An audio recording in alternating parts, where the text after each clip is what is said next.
This is Nightly Business Report with Bill Griffith and Sue Herrera.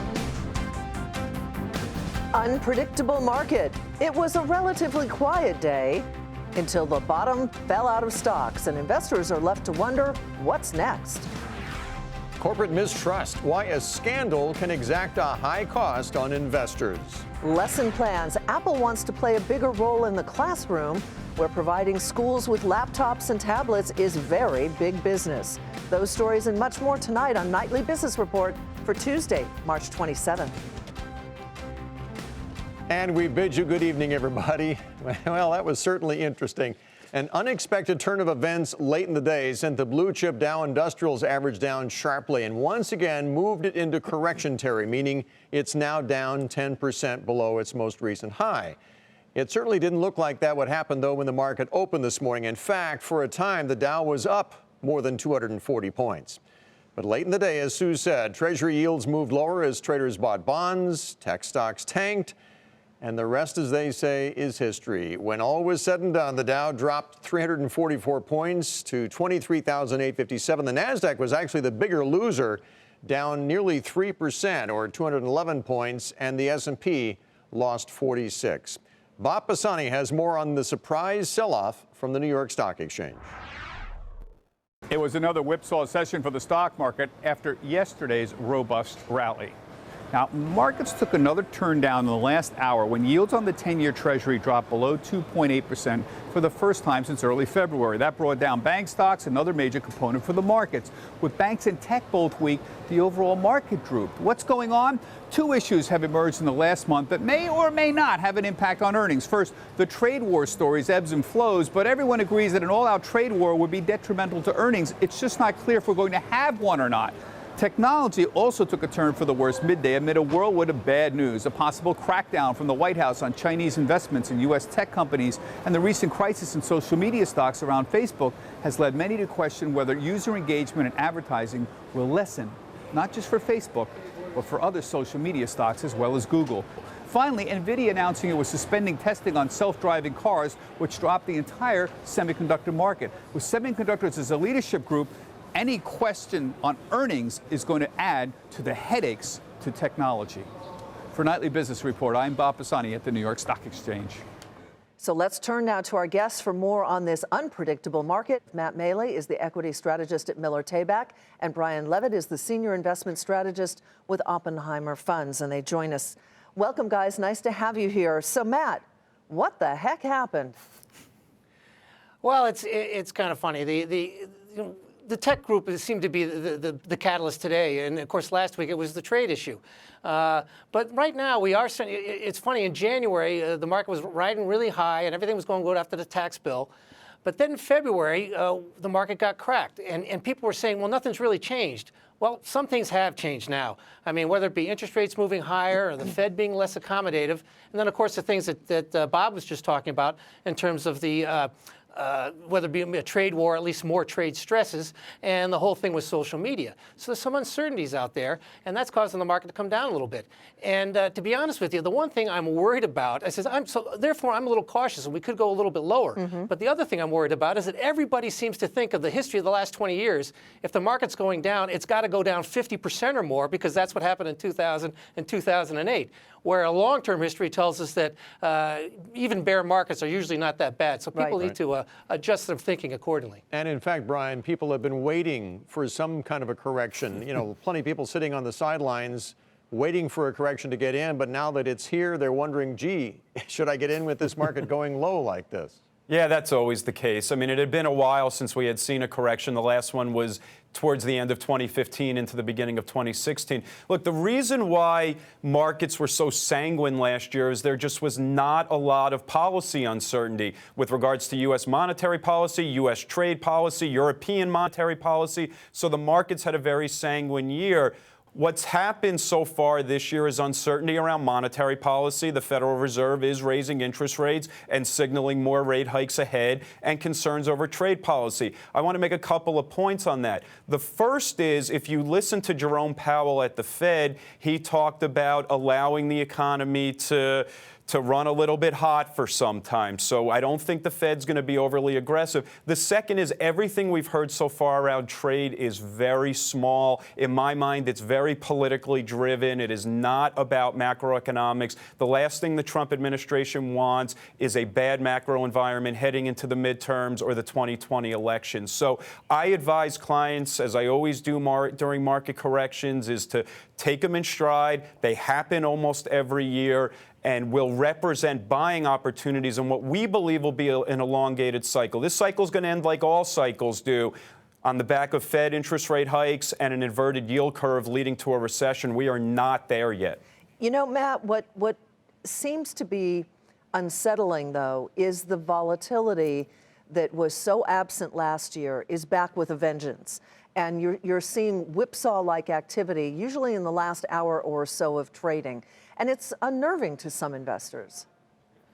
It definitely is. And part of that, of course, has to do with the mechanization of the trading, whether it be high-frequency traders or the algorithms that have, but these, computerized trading has caused these big whipping in the stock market, especially, like you said, in the last hour. That's why I think it's really important to talk to your investment advisor in advance. If we see some more weakness here, don't be trying to pick what stock should I pick now with the stock down, the stock market's down a lot today. Have it in advance. Pick the stocks you want or the groups or the ETFs you want in advance so you can calmly pick your spots and buy them. And I think right now, one of the things with all the uncertainty out there is look for companies that have not just paid good dividends, but have a history of strong dividend growth so that if the market goes an extended period of uncertainty, you can be paid to, you're paid to wait. So that's, I think, a good way to play it right now. All right, gentlemen, we could go on forever, and we will have you back because we know that this market, if anything, is going to continue to be a headline for us. Matt Maley with Miller Tabak and Brian Levitt with Oppenheimer Funds. Thank you both. Elsewhere, we have a handful of mergers and acquisitions to tell you about tonight. GlaxoSmithKline is buying Novartis out of its stake in their customer health joint venture. The price tag is $13 billion. The decision comes after Glaxo last week decided not to buy Pfizer's consumer healthcare business. Elsewhere, Brookfield Property Partners is buying U.S. mall owner GGP for a little more than $9 billion in cash. Brookfield already owns a third of GGP, which is one of the largest mall operators in the country. And finally, Dutch company Axco Nobel is selling its specialty chemicals unit to private equity firm Carlyle for $12.5 billion. Home prices started the year with some gains. According to the Case-Shiller Home Price Index, prices rose more than 6% in January. That increase outpacing wage growth and inflation. As we've been reporting, prices were pushed higher by a shortage of homes for sale and increased competition for the ones that are on the market. Consumer confidence eased in March. That's the first decline we have seen this year. According to the Conference Board, that softening reflects a slight decline in the outlook for business conditions and the stock market. Despite the dip, though, the share of consumers who said that jobs are plentiful, that climbed to the highest level since 2001. And that upbeat outlook for the labor market was reflected in CNBC's latest All America survey, which gauges the sentiment of Americans nationwide. And Steve Leisman has the results. A strong majority of Americans feel so good about their job prospects these days, they feel they can just up and quit. The CNBC All-America Economic Survey, a poll of 800 Americans nationwide, finds that 61% believe they can leave their job and find another one at similar pay and benefits in their own area in just a few months. 37% not so confident. And while many see the supply and demand for workers as balanced in their industry, 37% say there are more jobs than workers, underpinning their confidence in finding that new employer. Just 21% see more workers than jobs. That confidence in jobs does not spill over into the stock market. Apparently spooked by recent market declines and the rise in volatility, the percentage of Americans who say now is a good time to invest in equities fell sharply to 41% from 50% in the prior survey in December. Still, market optimism has only fallen back down to average levels. And the percentage of Americans who say they own stocks remains high at 58%. That growth could be coming from average mom and pop investors. The percent of Americans with less than $50,000 in the market has actually grown 5 points to 22% compared to last year. Part of the recent market volatility has been linked to fears of a trade war, and Americans overall aren't too keen on the tariffs proposed by the Trump administration. 36% say they just don't know enough to say, but 35% oppose the steel and aluminum tariffs, and just 29% support them. Meanwhile, views on Canada, Mexico, and China have actually improved. Compared with a prior survey in 2016, fewer Americans see these countries as economic threats and more view them as economic opportunities for the United States. For Nightly Business Report, I'm Steve Leisman. And when it comes to trade, the White House says it has reached an agreement in principle on a new deal with South Korea. Though details were not released, Seoul announced a deal yesterday to limit U.S. imports of steel while increasing automakers' access to the Korean market.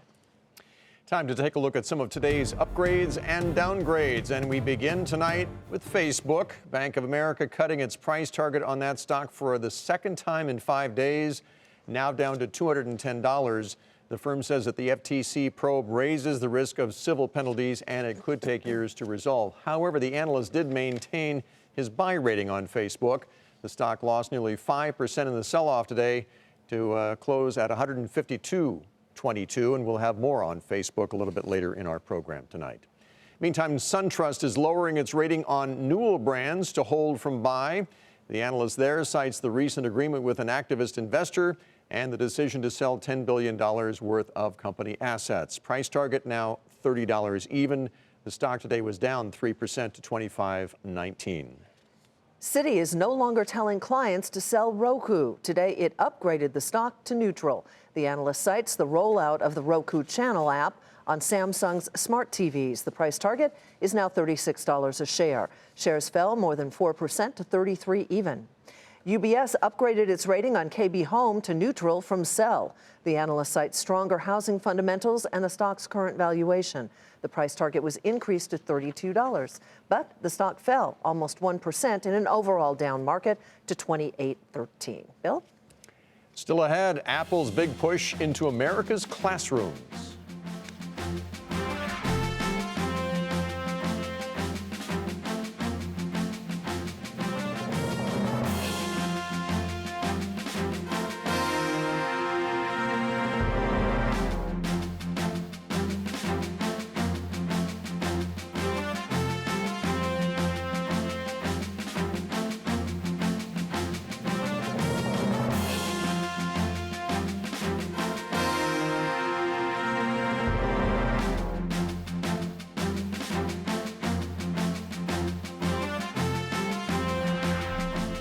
A legal win for Oracle. A federal appeals court has revived Oracle's multi-billion-dollar copyright infringement claim against Google.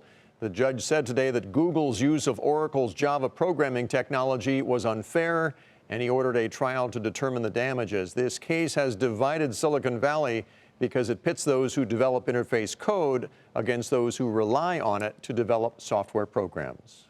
There are conflicting reports tonight on whether Facebook's CEO will testify in front of Congress. He has been asked by a number of different panels. If he does, it would be Mark Zuckerberg's first congressional testimony.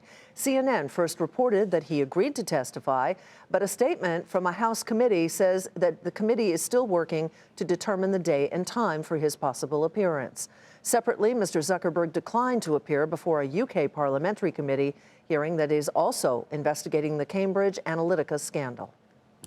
And Facebook, of course, is just the latest company to add its name to a long list of corporate scandals.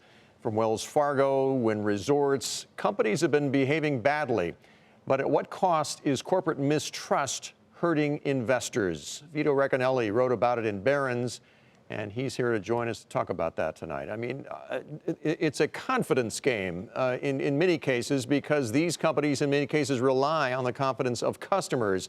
And if they don't have that confidence, they're going to flee, and there goes the stock price, right? That's right. That's right. In the case of Facebook, it's been very painful for shareholders. You may have noticed that the market cap is down $95 billion when I checked it today, and it hit a low today. So that's pretty painful in the short term. And in the long term, there's a loss of trust. And I think that Wells Fargo is a pretty good example of that, in that their problems began in 2015, if you remember, with bogus accounts and such.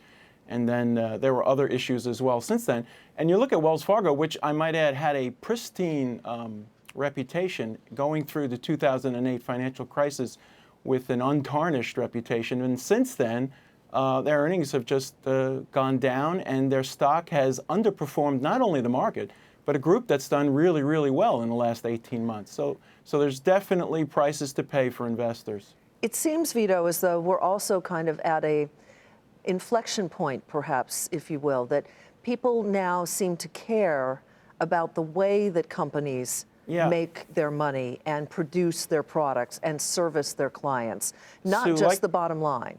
Sue, like it or not, that's correct, at least in the studies that we've done. And I'll give you an example. We do something called, Barron's does something called Most Respected Companies every year. And we ask our readers, usually professional money managers, to rank companies. But another thing that we do is we ask them to rank what they think is important, an important characteristic for the company. And we offer them like sound business, strong management. One of them is ethical business practices. And I'll tell you, in the 2005 survey we did, only 10% of the respondents said it was the most important thing.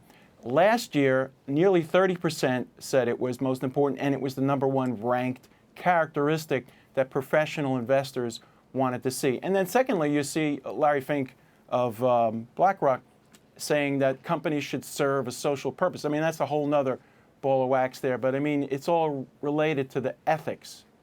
Indeed. It's different this time, I guess, in some cases. Vito, good to see you.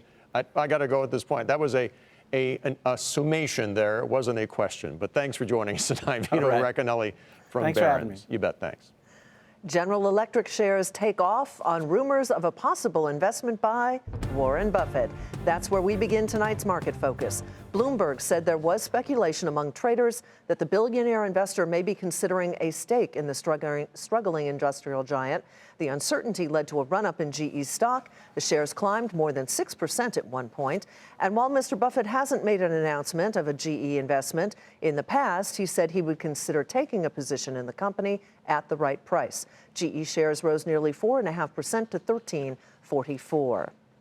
Citron Research said it is betting against Twitter because it believes the social media company is vulnerable to potential privacy regulation. Citron was bullish on the stock just about 2 months ago, but has since changed its views due to the growing conversation around how companies handle users' data. Twitter responded saying users know their tweets are public and added that users' direct messages are not sold. Twitter shares, though, were off 12% to $28.07. And the spice maker McCormick said a recent acquisition helped the company's quarterly results. Earnings were a beat while revenue was in line with estimates. The company also said some of the savings from tax reform will go to employee bonuses, wage increases, and strategic investments. The shares were up a fraction to $107.35. Aetna is going to offer prescription drug rebates to about 3 million of its members that have fully insured plans.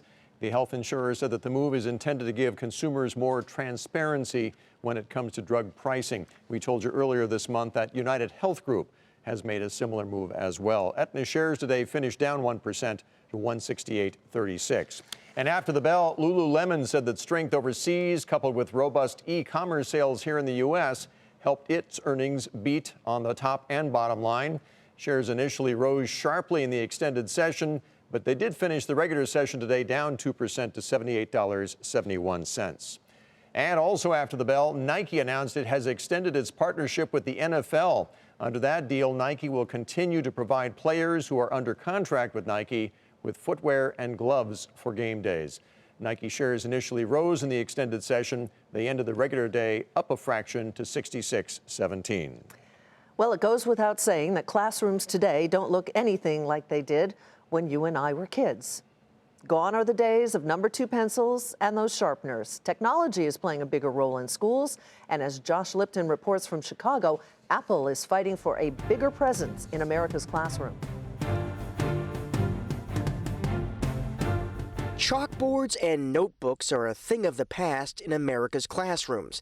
Today, they're outfitted with laptops, tablets, and smartboards to prepare students for 21st century learning. It's also a big business for America's tech companies. The global educational technology market generated revenue last year of an estimated $18 billion. So it's no surprise that Apple wants a bigger piece of that market. Today, Apple's CEO Tim Cook took the stage here at Lane Tech High School in Chicago, where he introduced new products and apps for teachers and students. At Apple, we care deeply about education because we love kids and we love teachers. We love creativity and curiosity, and we know that our products can help bring out the creative genius in every kid. Apple set up a demo room at the school, showing off new iPads and apps. Analysts who attended the event say this could be a smart move. The education is about 15% of Apple's business, and the reason why this helps move the needle is this is the first time they have a comprehensive suite of management tools and curriculum around iOS devices, specifically the iPad, which is critical to education. Apple has a real fight on its hands, though. Tim Cook's company is not the dominant force in the American classroom. Instead, rival Google leads the way. Devices running Google's operating systems on Chromebooks and Android tablets controlled nearly 60% of the U.S. education market last year. That dwarfs both Apple and Microsoft. Some say Google's advantage lies in the relative affordability of its hardware and its software, like G Suite, which allows students to collaborate on documents and projects. With today's event, it's clear that Cook's intent is to teach rivals a lesson about how to compete and win in the classroom. Josh Lipton, Nightly Business Report, Chicago. Coming up, a self-driving Jaguar. They may soon be on the road, sooner than you think.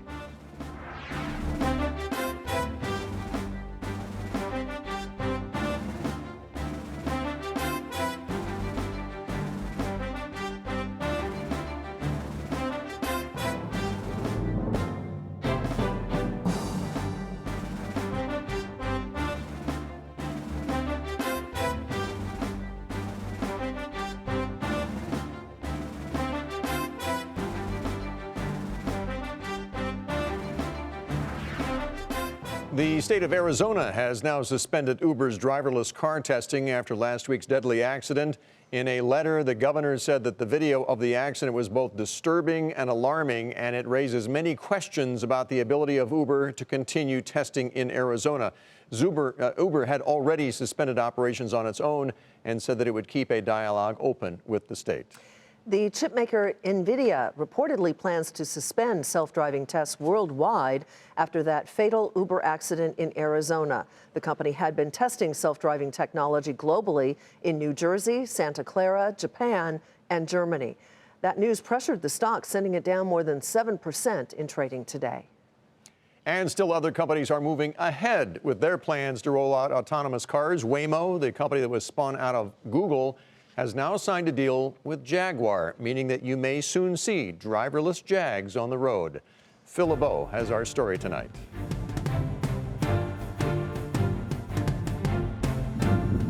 Think of Jaguar, and this is what comes to mind: high-end performance cars. But soon, this will be the image of Jaguar: an all-electric I-Pace SUV modified to become a Waymo self-driving vehicle. We like the idea of something a little bit more compact. And as you do a tour of the world, there are very few full electric vehicles with batteries the size of this incredible Jaguar I-Pace. So it was really the perfect fit for us. The self-driving I-Pace SUVs will eventually join Chrysler Pacifica hybrid minivans Waymo is currently testing in Arizona. And later this year, they'll start giving rides to the public as Waymo races to beat automakers and tech firms with a self-driving rideshare service. One could easily imagine that at some point there will be a shakeout and we will end up with 2 or 3 or 4 major autonomous operating system players that sort of dominate the industry. But following the death of an Arizona woman hit by an Uber test car in autonomous mode, some are asking if regulators should hit the brakes on allowing self-driving vehicles on public roads. a concern Waymo executives have discussed with safety agencies. We're continuously chatting with them, and again, I think that's part of our responsibility at Waymo, is to make sure the world and the cities in which we perform and the regulators who regulate those cities understand our technology. Waymo's technology, including the LiDAR and cameras in the dome on the roof of this I-Pace, will be out on the road in a couple of years. And eventually, Waymo expects to have 20,000 of these modified SUVs giving rides to the public with no one behind the wheel. Phil LeBeau, Nightly Business Report, New York. IAC is reportedly exploring a possible sale of Dictionary.com. According to the Wall Street Journal, 2 potential suitors approached IAC Interactive, which owns the online dictionary. In February, 15.5 million unique visitors logged onto that site. Dictionary.com and its sister site, Thesaurus.com, took in more than $20 million in revenue last year. My kids helped with that. Some say this could potentially be a defining moment for the company. That's a lot of money for words, that's for sure. Finally tonight, with the start of baseball season a few days away, the league's payrolls have been released. According to the Associated Press, the Red Sox payroll will top the majors this year at about $223 million. That ends the LA Dodgers' 4-year run at number 1. In second place, the San Francisco Giants with $203 million, and rounding out the top 3, as you can see, at $183 million, the Cubbies in Chicago. Traditional leaders, the New York Yankees, they're number 7 on the list this year with a payroll just above $165 million. That's their lowest payroll since 2003. Before we go, a look at the sell-off and the wild day on Wall Street today. The Dow dropped 344 points to 23,857. NASDAQ was the biggest loser, down 211 points, nearly 3%. And the S&P 500 was off 46. On that note, that does it for us tonight. I'm Sue Herrera. Thanks for joining us. Yes, what will tomorrow bring? I have no volatility. And no doubt. I'm Bill Griffith. Have a great evening. We'll see you tomorrow.